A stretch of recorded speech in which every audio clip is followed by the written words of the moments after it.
오늘 이제 말씀을 우리 박영환 선교사님 전해 주실 텐데요. 오늘 성경 말씀 보도록 하겠습니다. 누가복음 24장 44절에서 48절입니다.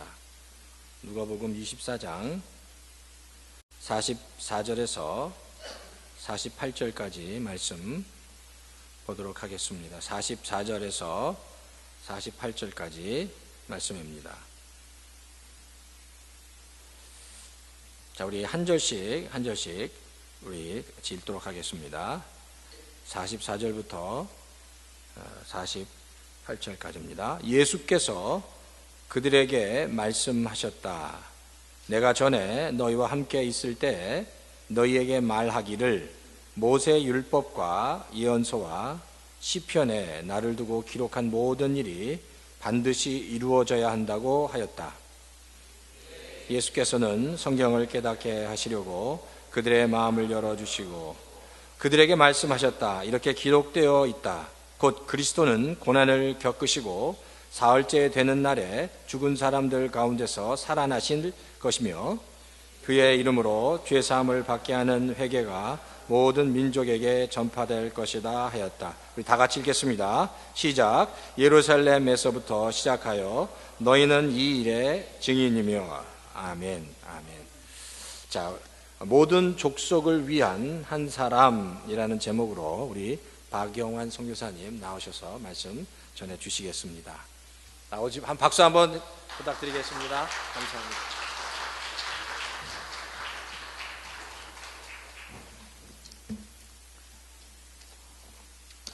반갑습니다. 박영환 선교사입니다. 오늘 아침에 멕시코에서 출발해서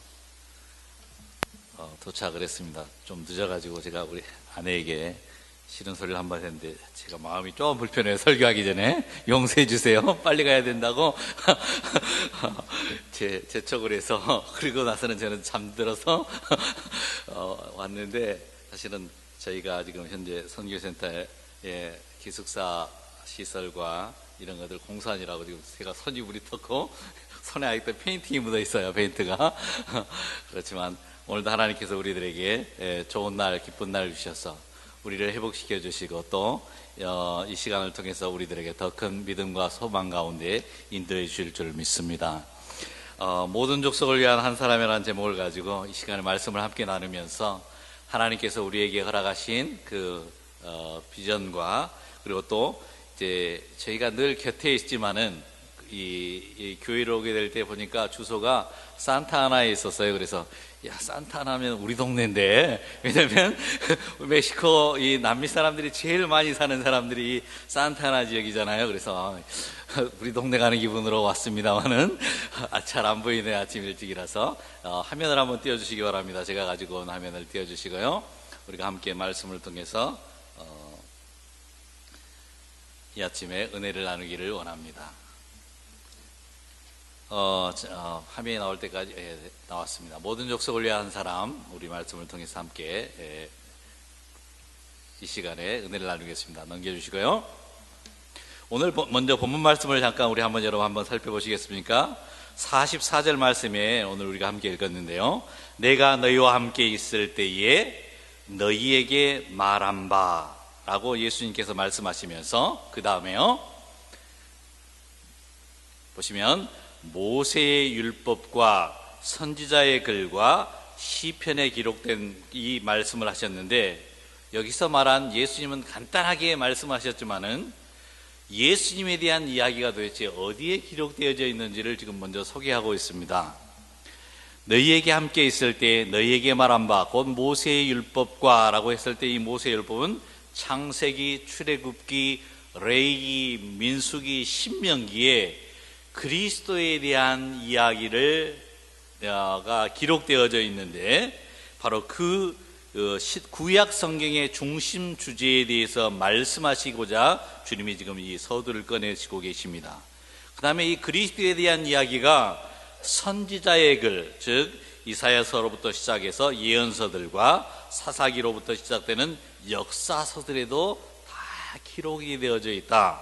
그렇기 때문에 오늘 예수님께서 부활하시고 나서 제자들을 만나신 후에 지금 그리스도의 그 고난과 부활의 그 목적이 무엇인지, 내가 이 땅에 온 목적이 무엇인지를 지금 설명하시기 위해서 구약 성경 전체를 설명해 주는 내용이 지금 오늘 우리가 읽은 이 본문입니다. 굉장히 짧은 구절이지만은 이 본문을 통해서 예수님께서는 제자들에게 구약 성경의 주제가 무엇인 줄 아느냐, 이 내용을 이걸 설명하고 계시는 것입니다.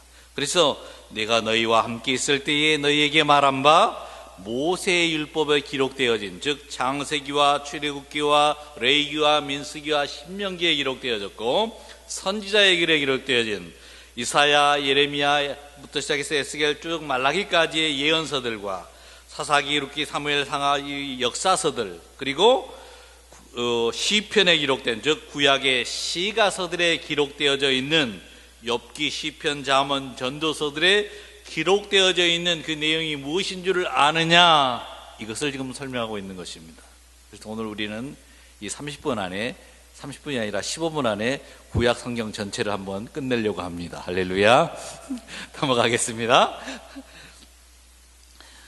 나를 가르쳐 기록된 모든 것이 이루어져야 하리니 그랬습니다. 오늘 구약 성경 전체에 예수님에 대해서 기록되어진 모든 것이 이루어져야 하는데 그 한 말이 이것이라 하면서 구약 성경의 첫 번째 중심 주제를 지금 설명하시기를, 그리스도가 고난을 받고 제3일에 죽은 자 가운데서 살아날 것과, 이 내용이 구약 성경에 여러 많은 내용들이 기록되어 있지만은 이 내용이 바로 구약 성경의 첫 번째 중심 주제다라고 지금 주님이 말씀을 하고 계십니다.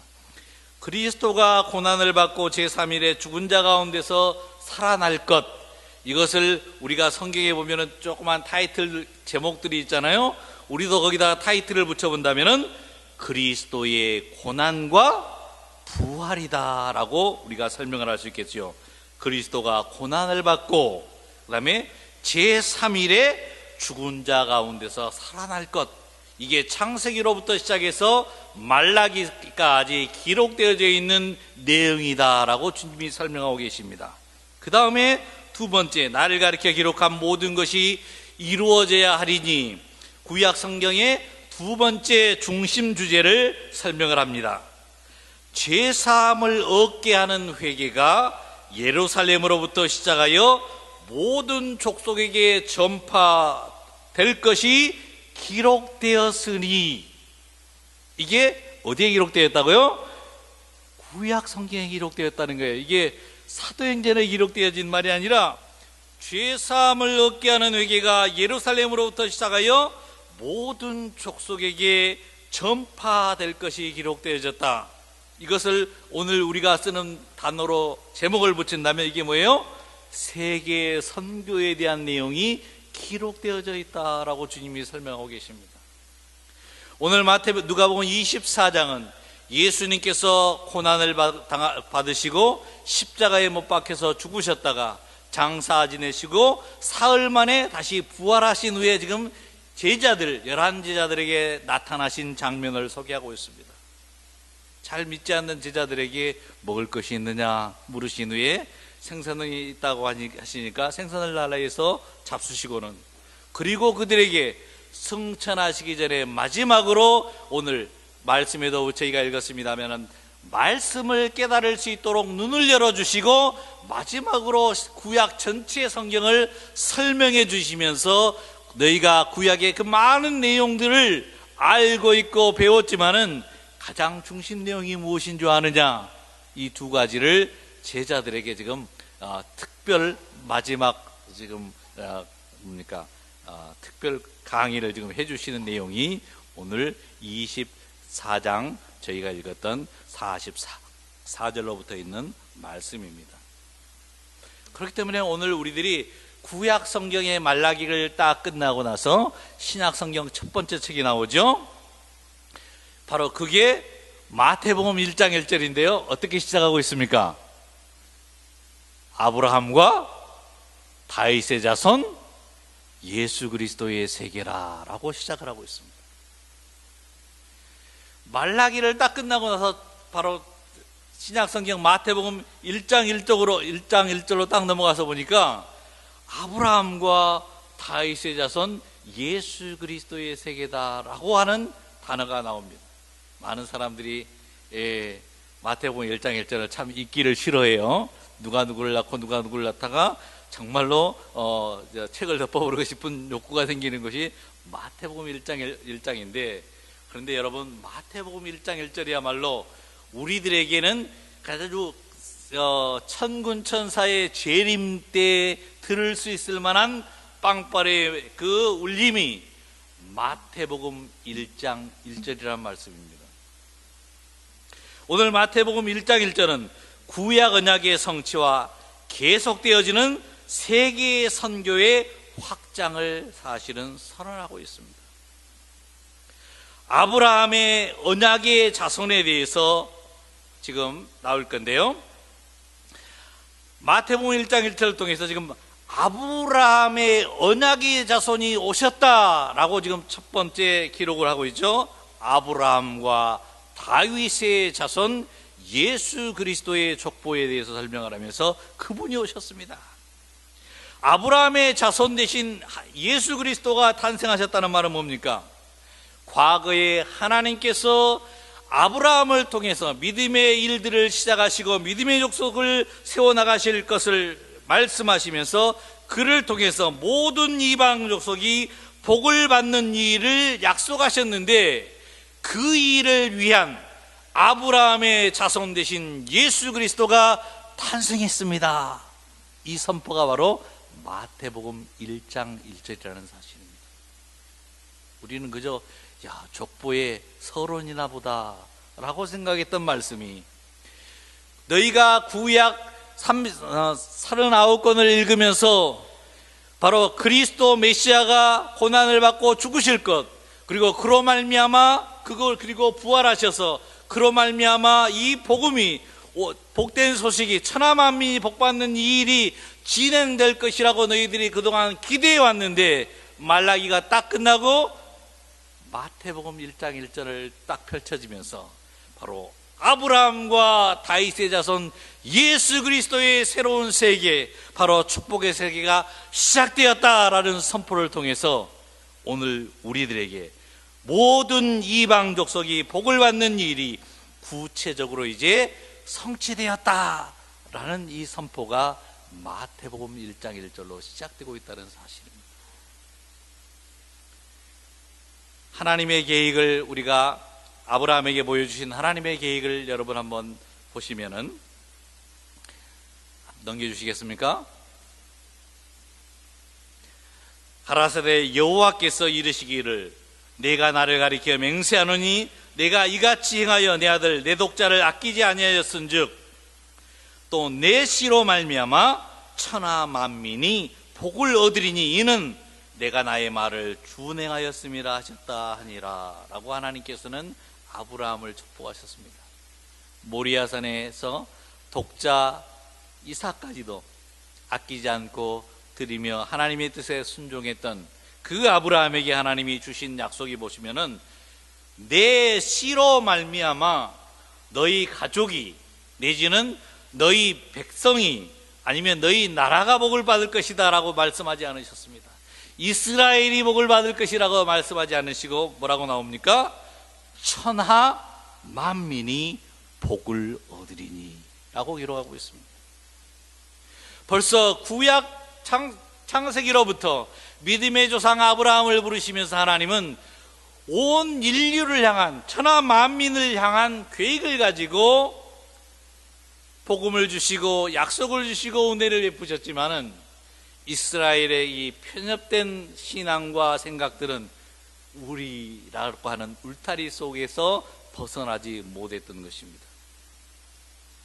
오늘 그렇기 때문에 구약 성경과 신약 성경을 연결하는 다리로서의 이 마태복음 1장 1절은 우리들에게 너무나 명확하게 구약 성경을 설명해 줄 뿐만 아니라 오늘 우리들에게 하나님께서 허락하신 이 신약시대에 약속된 축복들을 설명하고 계십니다. 넘어갑니다.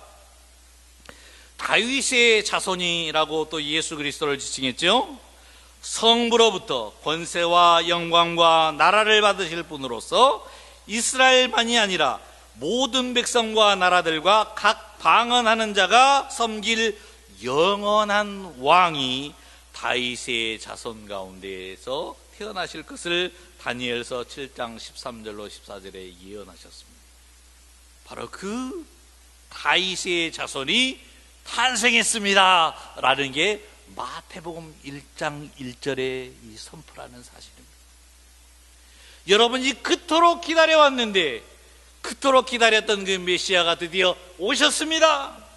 이방인이라고 그렇게 천대를 받았는데 언제쯤 우리는 하나님의 자녀로서 살아갈 수 있을까라고 생각했던 그 메시아가 드디어 오셨습니다. 그는 평강의 왕이시며 이방의 평화를 전하실 분으로 그의 통치 영역은 바다에서 바다까지 이르고 유브라데 강에서 땅끝까지 이르리라라고 스가랴서 9장 9절로 10절에는 예언되어 있습니다. 온 세계를 통치하실 분, 그분이 바로 다윗의 자손 가운데 나시는데 그 다윗의 자손 예수 그리스도가 탄생하셨습니다. 이게 바로 마태복음 1장 1절의 선포라는 사실입니다. 닫혀 있었던 우리의 눈을 활짝 열어주시는 말씀이라는 사실이죠. 그렇기 때문에 이 다윗의 자손이라는 말은 이스라엘만이 아니라 이방인에게도 평강의 왕의 통치의 혜택이 이루어지게 되었음을 선포하는 말씀이 바로 이 다윗의 자손이라는 의미입니다. 넘어갑니다. 빨리빨리. 뿐만 아니라 이 내용은 복음서들의 선교 명령을 가서도 우리들에게 구체적으로 설명하고 있죠. 2장을 더 넘겨주세요. 하나 더 넘겨주시고요. 됐습니다.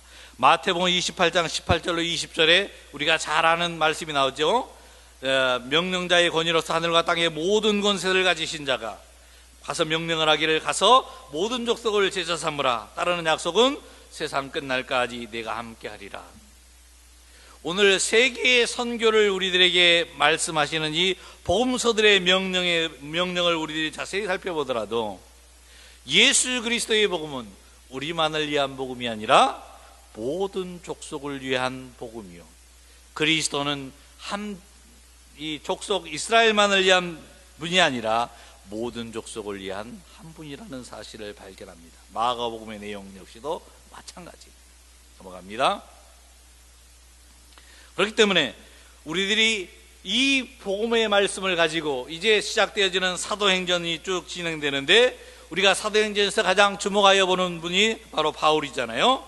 이 바울이 썼던 선교사의 편지인 이 서신서들을 보더라도 바울은 과연 무슨 메시지를 전했을까를 살펴보게 되면은 사도행전 26장 22절로 23절에 가서 보면은 이렇게 기록되어 있습니다. 특별히 26장 17절에 자신은 부름을 받을 때 이스라엘과 이방인들에게 보냄을 받았다고 그는 고백하고 있습니다. 그러면서 고백하기를 예루살렘에 있는 사람과 유대 온 땅과 이방인에까지 회개하고 하나님께로 돌아가서 회개에 합당한 일을 행하라고 선전했다. 이게 바로 자기가 행한 일인데, 자신이 증거한 내용은 도대체 무엇이냐? 사도행전 26장 22절에 보니까 선지자들과 모세가 반드시 되리라고 말한 것밖에는 없다라고 바울 역시도 고백하고 있습니다. 예수님이 마지막에 하셨던 그 말씀을 바울도 고백하고 있는데요. 한 장 더 넘겨갑니다. 바울이 전한 신약의 메시지의 주제들의 내용을 26장 23절에 보니 곧 그리스도가 고난을 받으실 것과 죽은 자 가운데서 먼저 다시 살아나사, 무슨 내용이죠? 그리스도의 고난과 부활에 대해서 바울 역시도 가서 복음을 전했다는 것입니다. 바울이 전한 복음의 내용 역시도 사도행전 26장 23절에 보니 그리스도의 고난과 부활, 그리고 이스라엘과 이방인들에게 빛을 선전하시리라 함이니라 그랬습니까? 무슨 말입니까? 이스라엘과 이방인들에게 빛을 선전하는 것, 세계의 선교에 대해서 그가 또 전했다 그랬습니다. 오늘 우리는 복음을 전하는 것을 예수 믿고 구원받아라고만 전하는데, 그렇지 않냐고 바울 역시도 어떻게 전했습니까? 예수 그리스도의 고난과 부활을 전했을 뿐만 아니라 이스라엘과 이방인들에게 이 빛을 선전하면서 그들 역시도 계속해서 이 빛을 증거해야 한다라고 전했다는 것입니다. 오늘 우리는 복음을 전하는 일에 예수 그리스도의 고난과 부활, 그리고 우리들에게 허락해 주신 은혜와 축복만을 전하는데, 사실은 복음의 참 메시지는 하나가 더 있습니다. 받은 이 은혜를 다른 사람들에게도 전하는 여기까지 나아가야 한다는 것입니다. 그렇기 때문에 베드로전서 2장 9절에 보면은 오직 너희는 택하신 족속이여 왕같은 제사장들이요 거룩한 나라여 그의 소유된 백성이니, 그 이유가 뭡니까? 함께 읽습니다. 시작. 이는 너희를 어두운 데서 불러내어 그의 비한 빛에 들어가게 하신 자의 아름다운 덕을 선전하게 하려 하심이라. 어느 한 곳에도 전도가, 선교가 빠진 메시지가 없다라는 사실입니다. 그렇기 때문에 오늘 한 장 넘어가서 우리가 나는 왕같은 제사장으로 주님이 나를 불러주셨는데, 제사장으로서의 두 가지 책무가 있죠. 제사장의 첫 번째 의무는, 책무는 제사 드리는 것입니다. 오늘 우리들의 말로 하면 예배를 드리는 것입니다. 로마서 12장 1절에 우리의 몸을 하나님이 이뻐하시는 산 제사로 드리는 것.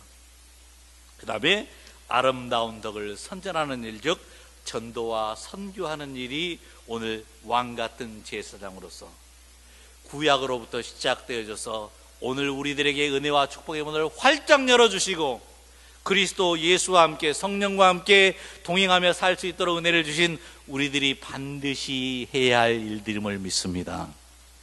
그래서 오늘 여기까지가 서론이고요. 잠깐만 넘어갑니다. 이제부터는 아주 재미있는 것들이 있습니다. 그렇다면 이러한 마음을 가지고 선교는 그냥 우리 목사님이 선교가세요 해서 가는 것이 아니라 구약의 중심 내용이고, 예수님도 마지막 승천하기 전에 구약의 내 모든 내용을 두 가지로 요약했더니 그리스도의 고난과 부활, 그리고 세계 선교를 하셨고, 바울 역시도 그 메시지를 받아서 선교했는데 보니까 그가 전한 것도 고난과 부활과 땅끝까지 증인되는 일이었는데, 비록 땅끝까지는 못 가더라도 2시간이면 국경을 넘어갈 수 있는 나라가 코앞에 있지 않습니까? 바로 멕시코 선교를 이제 우리 목사님이 준비하시는데 어떻게 하실까? 제가 여러분에게 이 멕시코 선교를 잠시 좀 소개를 하면서 우리가 함께 선교는 그냥 간단하게 하는 것이 아니구나라는 것을 좀 이해했으면 좋겠습니다. 벌써 넘어가 버리셨네요. 잠깐만요. 거기 보시면 아까 철책이 있잖아요. 철책. 사진에 보시면 거기가 우리 멕시코와 앞으로 넘겨보시면 멕시코와 미국의 경계선입니다. 철책이 아주 가깝죠. 물론 뭐 그냥 넘어갈 수 있는 게 아니라 딱 넘어가자마자 담을 뛰어 넘어가면 해안 경비대가 감시를 하고 있으니까 함부로 넘어갈 수 없습니다. 저는 이곳을 가리켜서 그래서 가데스바니아라고 설명을 해요.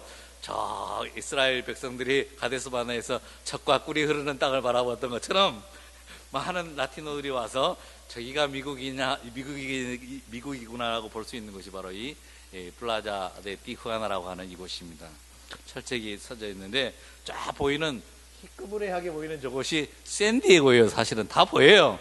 샌디에고의 중심부까지 보이는 곳입니다. 자, 이렇게 가까이 있지만은 얼마나 멀리 있는지를 지금부터 한번 보겠습니다. 가족 사진을 잠깐 보여주시고요. 오늘 저희 셋째 줄무늬 옷을 입은 셋째가 같이 왔습니다. 첫째는 자기 교회를 가야 되고, 셋째는 지금 지금 대학에서 공부하고 있어서 제가 떨어져 살고 있습니다. 현정, 현주, 현서, 현 시리즈입니다. 현 시스터입니다. 자, 넘어갑니다. 딸만 셋입니다. 여러분 보시다시피 여기 멕시코 지도가 있습니다. 굉장히 복잡하게 보이는데요. 여기 보시면은 멕시코는 자그마치 63개의 언어 그룹이 존재하고 있습니다.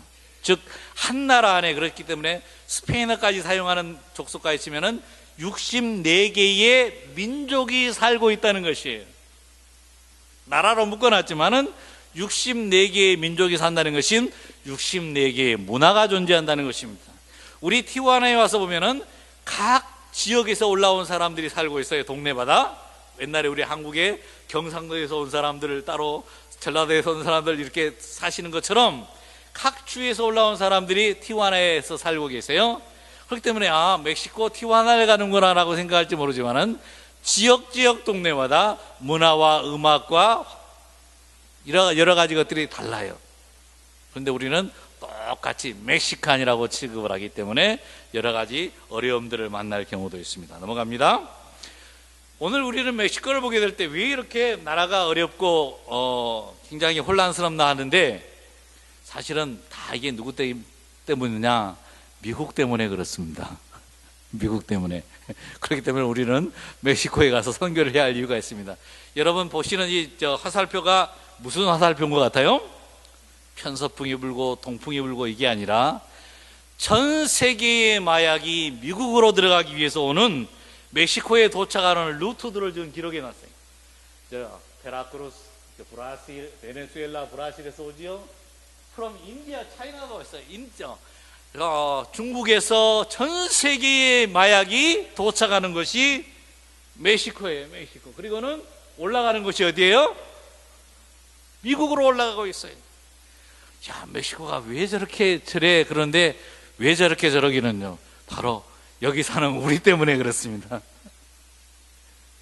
전 세계의 마약의 루트의 마지막 종착역이 멕시코가 되다 보니까 혼란과 무질서와 여러 가지 어려움들이 끝나지 않는, 어떻게 보면 세상에 가장 비참한 내지는 뭐랄까요, 그냥 혼돈과 어려움이 끝이지 않는 곳이 바로 이곳이 아닐까 생각이 됩니다. 한 장을 더 넘겨보시면은요, 그러다 보니까 외쪽으로는 이런데 내쪽으로는 보시면은 지도의 색깔이 다 다르게 되어져 있죠.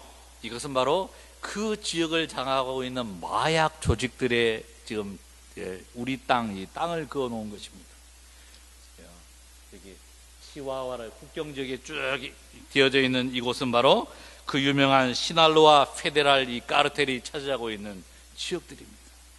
지금 현재도 가장 멕시코에서 맹위를 떨치고 있는 마약 조직이 이 따마울리파 이쪽에 있는 이 색깔, 진한 고동색인데 이게 바로 로세타스라고 하는 조직입니다. 전직 특공대, 전직 경찰들이 모여서 마약 조직을 만들다 보니까 어지간한 경찰하고 싸우면 경찰이 다 죽는 거예요. 경찰은 총을 쏘도 잘 안 맞는데 특공대들이 얼마나 총을 잘 쏘겠어요, 여러분. 이와 같이 보이지 않는 멕시코 전역이 마약 조직들의 영향력 속에서 또한 알게 모르게 지금 어려움을 당하고 있는 것입니다. 그렇기 때문에 거기 가서 그냥 선교하면 10불 주면 돼, 20불 주면 돼, 이와 같은 영성으로 가서 선교를 하는 일은 돌밭에 씨 뿌리면 예수님 뭐라 그랬어요? 백날 뿌려봐도 나지가 않는 것입니다. 그 땅을 기경해야 하고 그 땅에 정말 은혜의 물을 우리가 붓지 않으면, 우리가 기도의 눈물을 뿌리지 않으면 그곳에서 자랄 수 있는 씨앗들은 정말 어렵다는 사실입니다. 우리가 토요일날 단기팀이 많이 와서 사람들이 많이 옵니다. 이유는 받으러 오죠. 그러나 주일 되면, 내일 되면 이 사람 중에 몇 명이나 올까? 1명, 2명 오면 100명이 왔다가 다 가고 나면 그 다음날 정말 1명이 올까 말까 그러는 거예요. 이런 어려움들이 바로 있는 이유가 뭐냐?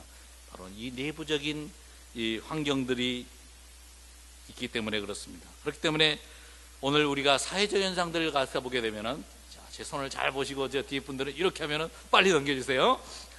사회적 현상을 보시게 되면은 엘 노르테 칼리엔테, 뜨거운 북쪽이라고 해서 그동안에 이 마약이 다 도착해서 미국으로 넘어가기 때문에 가장 중심 지역이 어디냐면 이 북쪽 지역입니다. 국경선.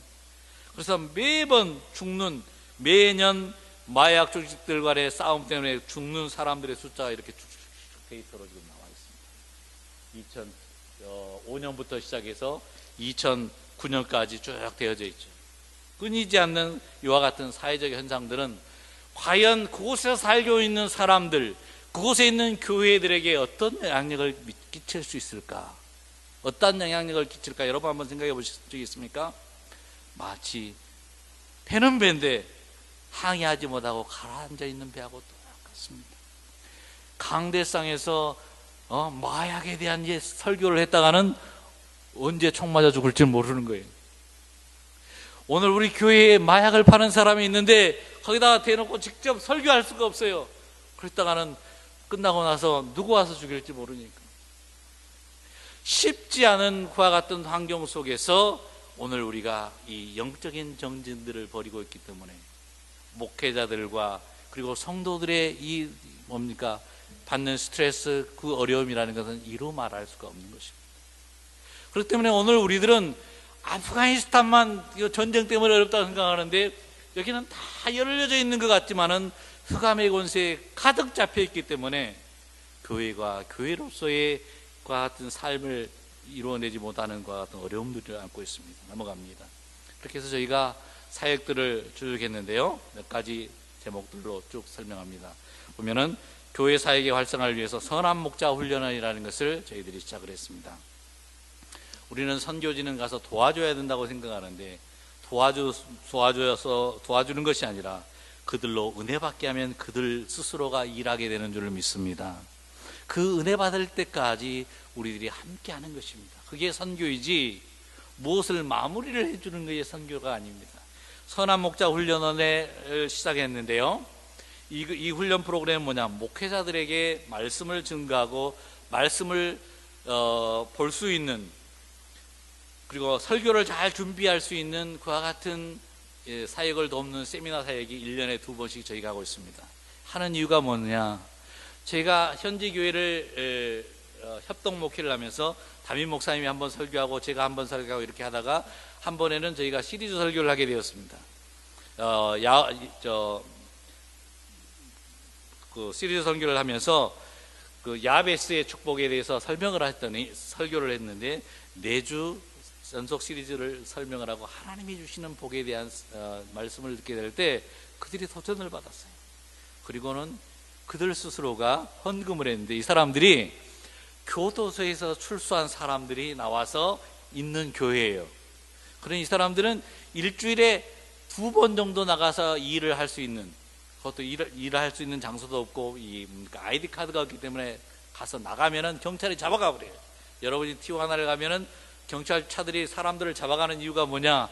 아이디 카드가 없는 사람들이 교도소를 갔다 왔거나 여러 가지 타국에서 미리고 간 사람들은. 이 사람들이 은혜를 받고 다른 교회를 위해서 헌금을 했는데 벽돌이 약 3,500장을 이들이 헌금을 했어요. 벽돌 한 장이 1불이거든요. 일주일에 많이 벌면은 50불 벌 수 있는 그 사람들이 자기 교회를 짓는 것도 아니고 남의 교회를 짓는데 은혜 받고 헌금하는 것을 보면서 그때 발견한 게 그것입니다. 하나님의 말씀의 은혜에 사로잡히도록 교회가 그와 같은 일들을 할 수 있도록 하기 위해서는 뭘 해야 되느냐? 햄버거 먹어서 하나님의 말씀의 은혜에 사로잡힐 수는 없잖아요. 그래서 그들에게 시작한 것이 바로 이 선한 목자 훈련을 통해서 목회자들에게 설교 훈련을 시키기를 시작했습니다. 강의 설교에 대해서 이 목사님들이 시카고에서 오셔서 밀워키에서 오셔서 이들을 모아놓고 강의들을 시작을 합니다. 그렇게 해서 말씀을 배우는 이 일들이 지금 계속 진행되어져 있고요. 그 다음에 교회들을 자세히 들어봤더니 교회에 없는 것이 있었습니다. 교회에 없는 것. 그래서 교회에 없는 것을 있게 만드는 프로젝트가 555 프로젝트입니다. 이걸 좀 더 강하게 해야 되는데 아침이니까 소리는 안 지르겠습니다. 오 해야 되는데 555 첫 번째 5가 뭐냐? 바로 5명의 전도자를 세우기는 운동입니다. 교회에 전도하는 사람이 없어요. 씨를 뿌리지 않는데 어떻게 추수할 것이 있습니까? 저희의 사역지에 오시면 이제 저희와 함께 사역하는 교회들이 있습니다. 주일학교 예배들을 저희들이 먼저 시작을 했는데요. 52주 1시간 전에 와서 교사들이 기도하고 전도를 나가서 전도하고 돌아와서 예배를 드립니다. 52주. 그저 오는 사람 예배 드리는 것이 아니라 저희는 아침이 굉장히 어렵거든요. 아침에 일찍 일어나는 것이. 그 아침에 잠자고 있는 아이들을 집집마다 가서 두들깁니다. 두들겨도 안 일어나니까 우리는 소리를 지릅니다. 다 자는데 얘들아 일어나라, 교회 가자. 니ños vamos a la iglesia renuevo celestial ahora, 이렇게 40분 정도를 소리를 지르고 동네를 떠들고 다닙니다. 그러면 자던 애들이, 처음에는 자던 부모들이 일어나서 피자마 바람으로 와서, 어떤 애들이 이렇게 새벽부터 떠들고 다니나. 다 자고 있으니까. 바로 이 5명의 전도자 세우는 일들을 하고, 그리고 단기팀이 오시면은 이들과 함께 팀을 만들어서 나가서 전도하는 일들을 합니다. 한 번도 전도하는 일들이 습관되지 않은 사람들이 나가서 전도하다 보니까 얼마나 사람들이 복음을, 말씀을 그리워하는지 피부로 느끼면서 그들 가운데서 이제 결단들이 일어나고 전도자로 세우는 일들을 합니다. 두 번째로 보시면은 5명의 교사를 세우는 일들을 합니다. 교회에 교사들이 없어서 저희들은 대부분의 교회가 다 땜방입니다. 그래서 시작한 게 주일 어린이 예배를 시작하는 일들을 했습니다. 아이들을 깨워서 주일 어린이 예배를 시작하는데, 목사님도 주일 학교를 해본 적이 없어요. 교회에도 주일 학교를 해본 사람들이었기 때문에 그냥 예배는 다 같이 와서 설교 시간에 잠시 가서 크랙 파스 가지고 색칠하다가만 가는 거예요. 복음을 증거하는 것이 아니라 부지런히 색칠만 하다가 교회에 와서 색칠만 하고 간식 먹고 가니 이게 교회의 기능이 미술학원밖에 되지 않는 것입니다. 그래서 교사를 세우는 일들하고 보시는 것처럼 모든 예배는 교사들이 아이들을 데리고 나가서 예배 전에 전도를 하고 돌아와서 예배를 하도록 합니다. 이것은 어린아이 때부터 교회에 다닌다는 것은 전도는 기본이구나, 필수구나, 1시간 전에 교회에 먼저 오는 것은 필수구나, 이것을 가르치는 게 지금 저희들의 사역의 내용입니다. 그래서 주일 교회에서 예배를 드리면은 이와 같이 아이들에게 연령층별로 하게 되고, 5명의 또한 봉사자를 세워서 함께 교회 일에 섬김을 하는 이 일들을 우리들이 하고 있습니다. 다음 세대를 세우는 사역들을 저희들이 지금 하고 있는데요. 넘어갑니다. 넘어가보세요.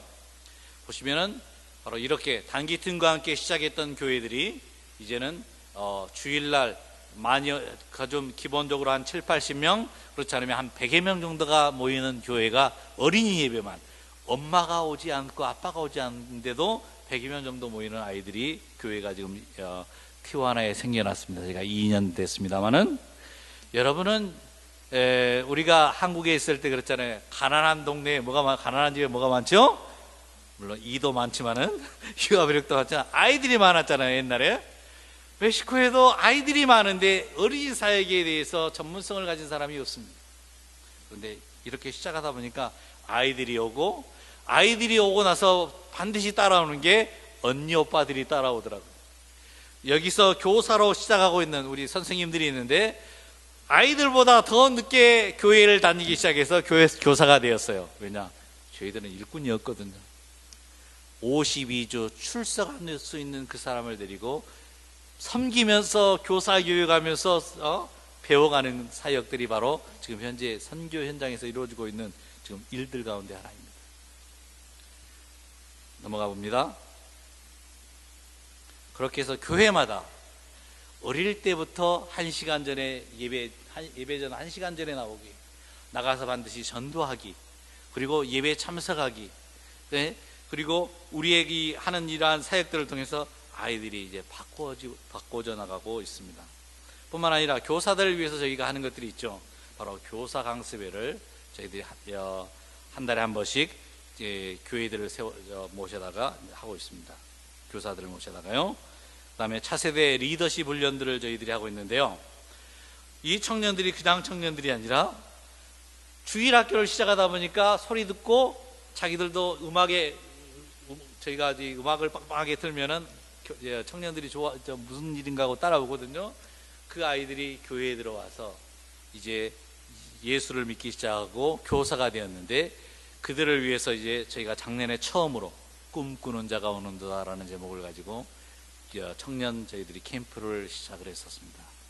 이 아이들이 이제 자라나면서 차세대 리더십들로 훈련을 받아가고 있고, 그리고 미래의 꿈나무들로 지금 자라가고 있습니다. 이 아이들은 원래부터 교회를 다니는 아이들도 몇 명 되지만은 대부분의 아이들은 어린이 주일학교를 시작하면서 교회를 나오기 시작해서 교사가 된 아이들이, 청년들이 이제 이렇게 헌신의 장에 나와서 함께 사역을 진행하고 있습니다.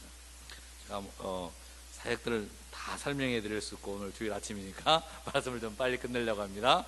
그 다음에 교육과 훈련을 위해서 저희가 있는 베델 선교센터가 지금 저희 사진이 지금 전경에 나오는데요. 넘겨주세요. 저와 같은 땅에 하나님께서 작년에 1월 1일부터 건축을 진행했습니다. 30명, 어느 작은 교회인데 30명, 전체 교인 숫자가 30명인데 목수만 3분이 계셨어요. 그래서 그분들이 오셔가지고 3일 만에 저 선교센터를 다 지었습니다. 뼈대를. 이거는 한국 사람이 아니면 할 수 없는 일이에요. 저희 집 앞집 사람이 12월 31일 날 휴가를 갔다가 1월 2일 날 돌아왔는데 자기 집 앞에 자기 집보다 더 넓은 2층짜리 선교센터가 딱 지어져 있으니까 입을 쩍 벌리고 못 들어가고 계시더라고요. 지난달에 우리 남가의 사랑이 안수시사 팀이 오셔서 다 바닥을 또 깔아주시고 하는 일들이 좀 있었습니다. 그래서 이와 같은 사역들을 통해서 저희가 캠프까지 단기 선교와 모든 사역들이 지금 진행되고 있고, 저희의 이 선교센터의 목적은 바로 이 남가주에 있는 교회들이 오셔서 그저 간단하게 단기 선교한다라는 것으로 끝나는 것이 아니라 이제 정말 우리들이 어떻게 현지에서도 훈련을 받아야 할 뿐만 아니라 돌아와서 삶의 현장에서 우리들이 하나님 앞에 일꾼으로 살아갈까, 이것을 우리가 배우는 장소로서 또 준비하고 있습니다. 결론을 좀 맞춰야 되겠네요. 잠깐만요. 모든 족속을 위한 한 사람에 대해서 오늘 말씀을 여러분에게 드렸습니다. 누가복음 24장 46절 47절 여러분 마지막 장만 보여주시겠어요? 보시면은 여러분에게 말씀드렸죠. 주제가 24장 46절은 주님의 고난과 부활에 대해서 주님이 설명해 주셨고, 시행 책임자는 예수님 자신이셔서 예수님께서 다 하셨습니다. 완성된 일이라고 완성 여부에 판명했죠. 그러나 24장 27절에 예수님께서 구약의 모든 메시지를 요약해 주시면서 두 번째 주제는 바로 세계 선교인데, 시행 책임자가 누구냐? 바로 지상에 있는 저와 여러분이라는 사실입니다. 이것은 완성되어져 가는 과정 중의 일인데 무엇을 향해서 가고 있는 일입니까? 예수님의 재림을 위해서 가고 있는 일이다 라고 오늘 말씀을 요약할 수 있겠습니다. 두 가지를 함께 한다는 게 쉬운 일이 아닌데 쉽게 여러분에게 설명을 드렸습니다. 선교지는 잠시 여러분에게 보여드렸던 것처럼 보이는 것보다는 보이지 않는 것들이 더 많이 있기 때문에 우리가 영적인 준비가 많이 필요하고 또 기도가 필요하고 함께 사역할 뿐만 아니라 끝까지 하는 일들이 얼마나 중요한지 모릅니다. 모든 족속을 위한 이 한 사람 예수 그리스도께서 모든 족속을 위해서 오셨는데, 우리가 그 예수 그리스도를 우리 혼자 간직하지 않냐고 모든 족속을 향해서 함께 나누고 그 은혜와 축복을 나누는 그와 같은 삶을 살아가는 저와 여러분이 되기를 주의 이름으로 축원합니다. 기도하겠습니다. 우리 아버지 하나님, 이 아침에 저희들이 주님의 말씀을 통해서 구약 성경을 요약해 주시는 주님의 그 음성을 다시 한번 듣게 하시니 감사합니다. 창세기로부터 시작해서 말라기까지 39권의 성경을 요약하시기를, 이는 바로 나에 대한 기록인데 나의 죽을 것과 십자가에 못 박혀서 죽을 것, 그리고 부활할 것에 대한 이야기와 그리고 이 천국 복음이 땅끝까지 증거되는 일에 대하여 기록되어져 있다고 주님께서 말씀하시고, 제자들에게 그러므로 너희는 이 일의 증인이다 라고 말씀하셨습니다. 주님, 오늘 우리들이 이 예수 그리스도의 음성을 듣고 이 예수 그리스도를 영접하고 이 예수 그리스도와 함께 사는 사람들이라면 저희 역시도 이 일의 증인되어 사는 것이 마땅한 줄 믿사오니, 하나님께서 이 얼바인 열린교회를 축복하여 주시고 속한 모든 성도들을 하나님 앞에 증인된 삶을 살아갈 수 있도록 성령으로 더 큰 은혜와 축복으로 이끌어 주셔서 하나님의 영광을 위하여 사는 믿음의 걸음들 되게 하여 주옵소서. 예수님의 이름으로 기도했습니다.